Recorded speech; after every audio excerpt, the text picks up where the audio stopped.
All right, hey everybody. Phil here. I feel like I'm doing an interview. I've been doing these interviews all day today here. We're back at the church. It's 9 o'clock at night.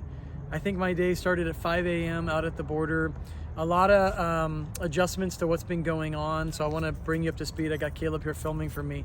I figured it was easier to do a quick video. Well, actually, he figured it out. It was easier to do a quick video. I'm too tired to send anything and write anything.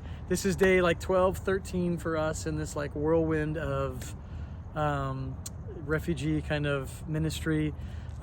We started, you guys, with like, oh, let's just go buy like 6 beds and maybe we can help some families. And by the end of that night, it was like we had 100, and it's just it's increased. If you can see behind me, it's pretty quiet right now.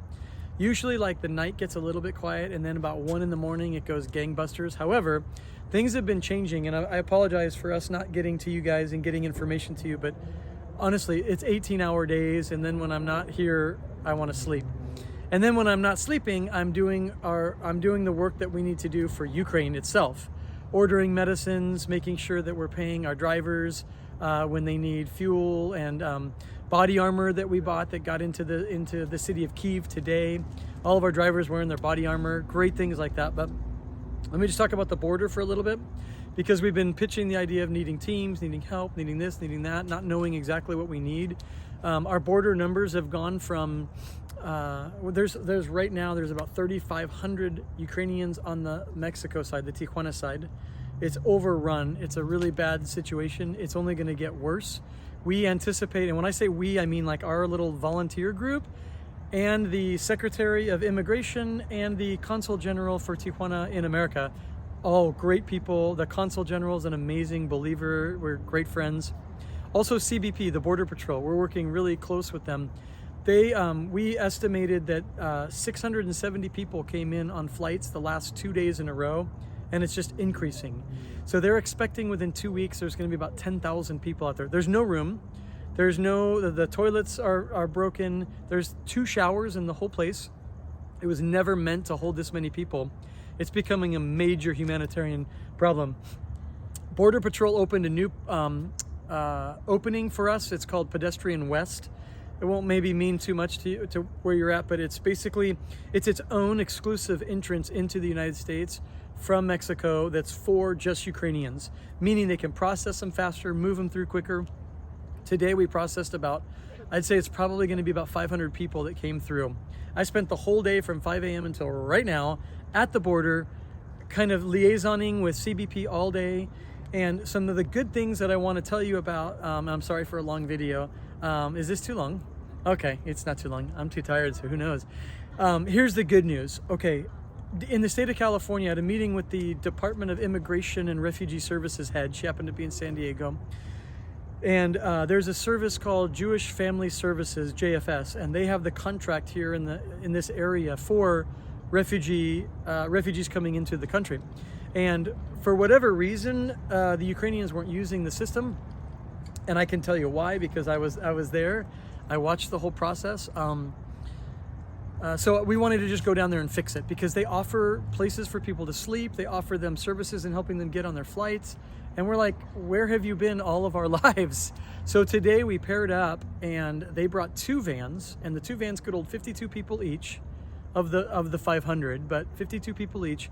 And they said nobody's going to get on them. And we loaded 52 people each on each bus. Not only that, but it was so much of a need, they actually sent a 3rd bus just before we left, and we filled that bus up. And since we were driving back to the church from the border, they've promised me 4 buses tomorrow, and I think I'm going to get more and more and more in the next coming days. Here's why this is important. We cannot sustain, neither can all of our churches. We cannot sustain fixing a problem that our state needs to fix and the federal government needs to fix. They invited them in, and I'm very glad that they did. I'm happy to serve them and love them and help them, but I can't fix this problem. I'm not a solution. We're just a little help along the way, and all of our churches would just be that. And because of that, I didn't want to, just watching the things kept changing, and Caleb could back this up a bit. Things keep changing every like 30 minutes, something adjusts. And what I didn't want to do is get all you amazing guys to bring all these great people down and then be like, what are we doing here? or we're scattering all over the place to try to do what really is our government's job in the end. So it looks like they're stepping up to start helping out a little bit more. That allows our team to kind of breathe a little bit, because everybody's trash, totally trash, but also thrilled with what God's been doing. It's kind of insane. Like, it was a great privilege. It is a great privilege. So we'll be there all day tomorrow. We'll be a part of it as much as we can, but I'm pulling us back. I'm tapering us down from the evenings and the nights so we can get a little bit of sleep.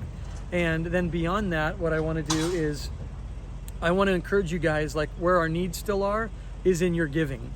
We have still so much medical supplies we need to get into Ukraine. And we're working with Samaritan's Purse very closely to partner up with, they're getting requests, we get requests. We seem to be the two of the big ones that are getting that. They're huge and we're in it too. And we want to combine that as much as we can and get as much as we can into the country as quick as possible. So every day we're spending $10, $20, $30, $40, $50,000 in purchasing of medical supplies. But I'll stop on that. But I'm thankful for each one of you guys. And if you want to give, man, we really need the money in order to help Ukraine, not just what's happening here at the border, but actually into Ukraine.